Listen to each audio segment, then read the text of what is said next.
75 जिलों में अब तक जो है कि कितना परसेंट मैं मानूं कि कितना परसेंट जो है कि अभी तक परिवर्तन हुआ है आपके इस मंच। फिजिक्स का नियम है कि पानी जब तक 100 डिग्री सेंटीग्रेड तक नहीं पहुंचता है हीट उसमें, तब तक खौलता हुआ दिखाई नहीं देता है। हम पानी को इस संगठन के माध्यम से गर्म कर रहे हैं। जिस दिन 100 डिग्री पे पहुंच जाएगा खौलता हुआ नजर आएगा। धार्मिक समाज के बारे में क्या कहें? मैं सरकार से कहूँगा कि समाज के अंतिम लोगों को मुख्य धारा से जोड़ा जाए। इस देश के जितने भी महापुरुष रहे हों, चाहे गांधी हो या अंबेडकर, इवन देश के वर्तमान प्रधानमंत्री, इस समाज के अंतिम लोग सफाई कामगार। इस कार्यक्रम से देखा जाए तो अपने समाज को कितना असर पड़ता हुआ नजर आ रहा है? बिल्कुल असर पड़ने के लिए ही ये कार्यक्रम किया जा रहा है। देखिए, जो समाज सोया हुआ है उस पर असर बहुत धीरे धीरे पड़ता है, बहुत बाद में पड़ता है। लेकिन कहा गया है पत्थर आखिरी चोट पर टूटता है, लेकिन उसके पहले की चोटें बेकार नहीं जाती हैं।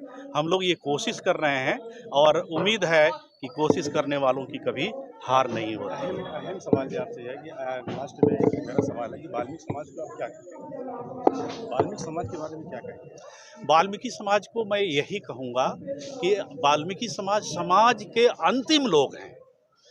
मैं सरकार से कहूँगा कि समाज के अंतिम लोगों को मुख्य धारा से जोड़ा जाए। इस देश के जितने भी महापुरुष रहे हों, चाहे गांधी हो या अंबेडकर, इवन देश के वर्तमान प्रधानमंत्री, इस समाज के अंतिम लोग सफाई कामगार समाज है, जो वाल्मीकि समाज है, उसको मुख्य धारा से जोड़ने के लिए जी जान लगाए हुए हैं।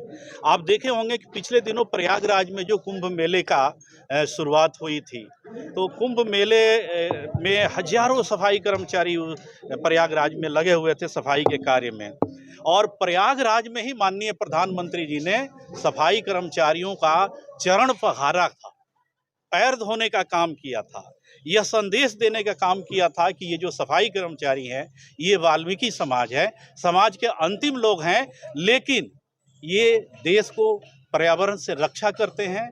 आप हैजा, प्लेग और कोरोना जैसे महामारी जब इस देश पर आती है तो उसके खिलाफ जंगे मैदान में यानी सड़कों पर उतर जाते हैं। अतः देश के बाकी नागरिकों को सम्मान भाव से इन्हें देखना चाहिए और ये वाकई में ये पूजनीय हैं। ये प्रधानमंत्री जी ने अपने आचरण से मैसेज दिया है। 15 अगस्त हो या 26 जनवरी हो, उनको छुट्टी मिलना चाहिए।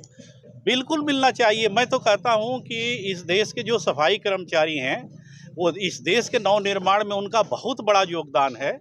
जब भी हम राष्ट्रीय त्यौहार मनाते हैं, चाहे वो 15 अगस्त हो या 26 जनवरी, उस दिन उनको छुट्टी नहीं दी जाती है। वे भी इस देश के नागरिक हैं, उन्हें भी इस अवसर पर छुट्टी मिलनी चाहिए ताकि वे और उनके बच्चे अपने हाथों में तिरंगा लेकर आज़ादी के जश्न में भाग ले सकें। वर्तमान सरकार चल रही है, क्या कहेंगे? वर्तमान सरकार चल रही है और मैं तो कहूँगा कि ये सरकार सुशासन की सरकार है।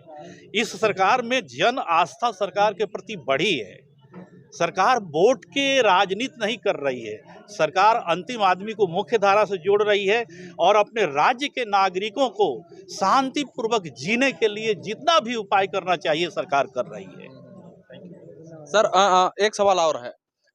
25% बार बार ये आपके मंच से ये कहा जा रहा है कि 25% जो आरक्षण है वो अभी तक मिला नहीं है, तो इसके बारे में सर क्या कहना चाहेंगे? राज्य सरकार और जो है कि देखिए, आरक्षण जो है ना, वो केंद्रीय और राज्य सरकार की अलग अलग आरक्षण होते हैं। कहीं पर परसेंटेज अधिक होते हैं, कहीं कम होते हैं। तो केंद्र सरकार और राज्य सरकार के जो आरक्षण है, वो आरक्षण कोटा अभी भरा नहीं है। इसके पीछे ये तर्क दे दिया जाता है कि candidate are available but not suitable, इस तरह कह करके छांट दिया जाता है। हम आपके माध्यम से सरकार से कहना चाहते हैं कि शेड्यूल कास्ट के लोगों के लिए, शेड्यूल ट्राइब के लोगों के लिए, कमजोर वर्ग के लिए स्पेशल वैकेंसी निकाल कर विशेष बहाली अभियान निकाल करके उनकी बहाली की जाए ताकि वो कोटा भरा जा सके। यूपी के सर 75 जिलों में अब तक जो है कि कितना परसेंट मैं मानूं कि कितना परसेंट जो है कि अभी तक परिवर्तन हुआ है आपके इस मंच से? देखिए, हम इस धारा में विश्वास करते हैं। आप एक फिजिक्स का नियम है कि पानी जब तक 100 डिग्री सेंटीग्रेड तक नहीं पहुंचता है हीट उसमें, तब तक खौलता हुआ दिखाई नहीं देता है।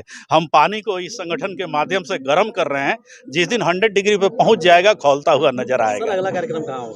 अगला कार्यक्रम है बरेली में 8 अक्टूबर को। चलिए, जो है कि ये थे दलित महासंघ के राष्ट्रीय अध्यक्ष बबन रावत जी, जो कि अभी हम झांसी के बिल्कुल एक ऑडिटोरियम में ये कार्यक्रम चला है।